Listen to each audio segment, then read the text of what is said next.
Hi, this is Earl Hunt from Sensiba San Filippo, and today I'm going to show you enhancements that just came out in Sage Intacct 2020 Release 2 that will benefit your distribution company. We're going to cover areas in advanced CRM, order entry, purchase order, and financial reporting.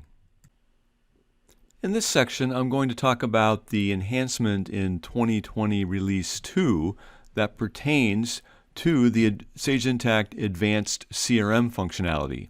And what has been put into this release is direct order entry integration, very similar to if you're using contracts. There's a direct integration between order entry now and Sage Intacct without having to bring up any of the Sage Intacct screens. We're going to take a look at that here. So I'm going to go over to Salesforce, and we're going to look at an opportunity that we're going to sync with Intacct to create a specific document. In the past, we've had buttons here at the top for creating different document types, like a sales invoice or a sales order.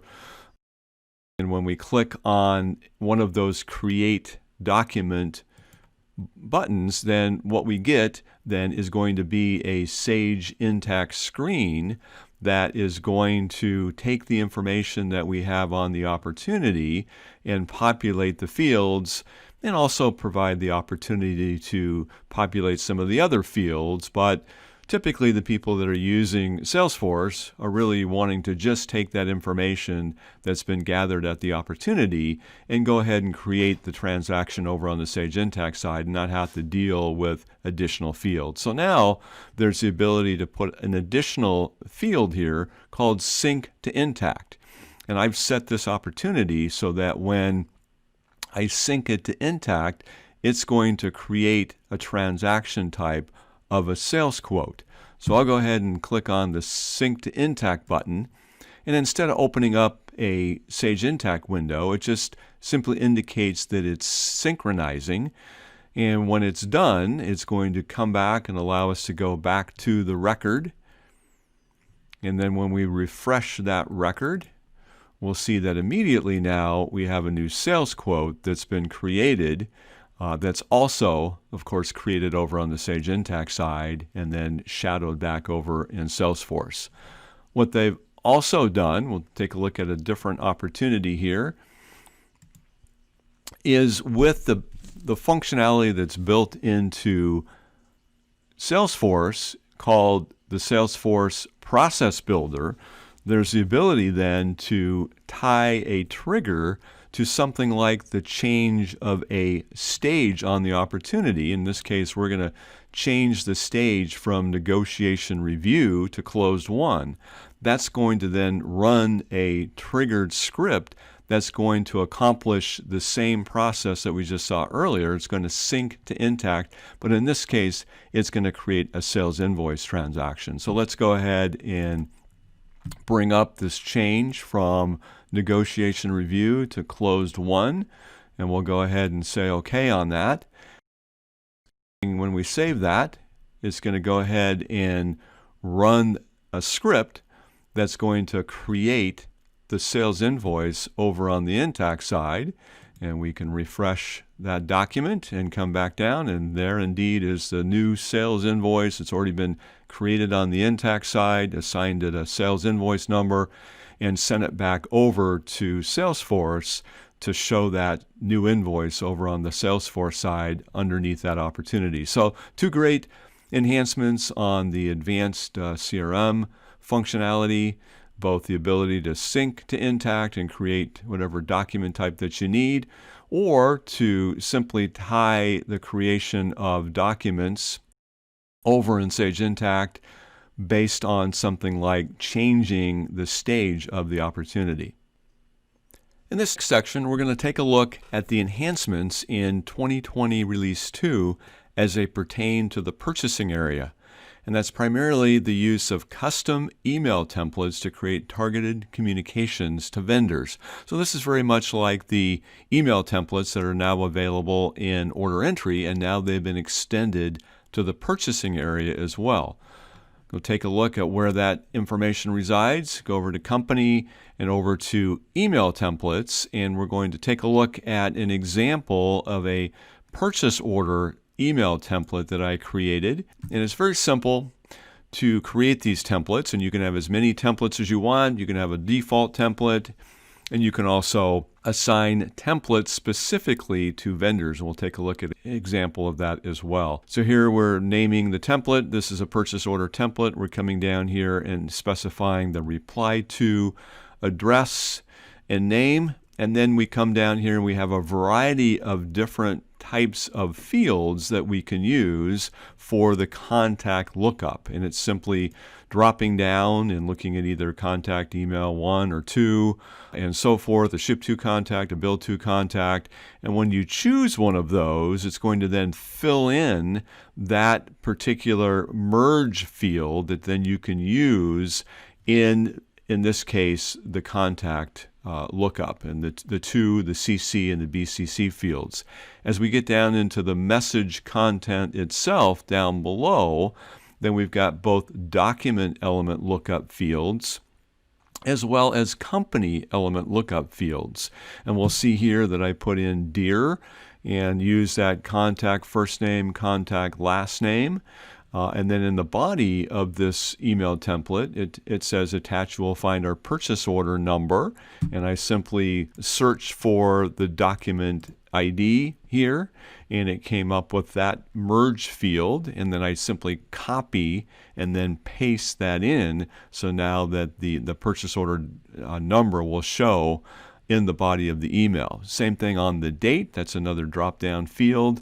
And then the total amount of the PO is also a document field that you just simply look up and then copy from this section and paste it into the body of your email template.